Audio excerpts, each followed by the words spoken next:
When I was graduating from college, my mother came to my graduation and said, I have good news and I have bad news. The good news is I'm coming to your graduation. The bad news is the dead bird under the nest never learns how to fly. I said, what the hell does that mean, Mom? She said, no more checks. I have paid for your education from birth to last day of college. You're done. I'm still your mother, but I'm done writing checks. This is your last day. You're finished. You finished college. I said, Mom, I don't have a job. I'm going to go bankrupt. She said, too bad. You should have thought about that when we were taking arts courses.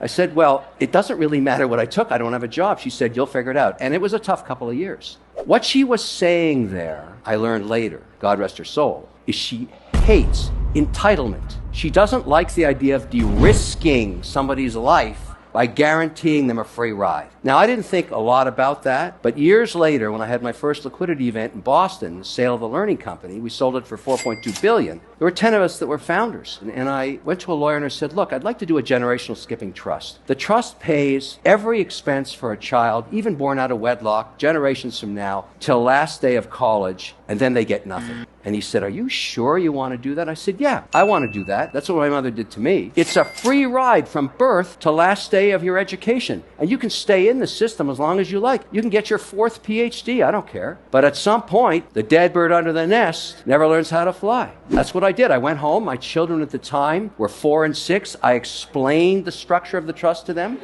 Exactly. They just kept watching cartoons. But years and years later, my son, who was doing really poorly in high school, came to me and said, hey, Dad, one of my friends has a trust. He was telling me all about it. I have a trust too, don't I? I said, yeah, you have a trust, Trevor. You don't have to worry about it. Mom and I are going out to dinner tonight. We're going to see a movie like we always do. If we get run over by a bus, you don't have to worry because you're going to get to finish high school. But I don't think you have to worry about going to college. Your marks are horrific. He said, well, what does that have to do with the trust? I said, oh, a lot. I'll be dead and you won't have any money. He said, wait a second. I thought you said the trust pays. I said, yes, while you're in school, till the last day of your education. And he looked at me and said, what? What happens when I finish? I said, you finish. You got to get a job. You have to figure it out. The horror in his eyes. The horror. That was my mother right there. And that's when I said to him, Trevor, the dead bird under the nest never learns how to fly. And he said, that sucks. That just sucks. However, here we are, 15 years later. He's an engineer at Tesla, senior engineer, one of the youngest there. He sucked me dry going through engineering school. He figured it out. Entitlement is a curse. You should think about that.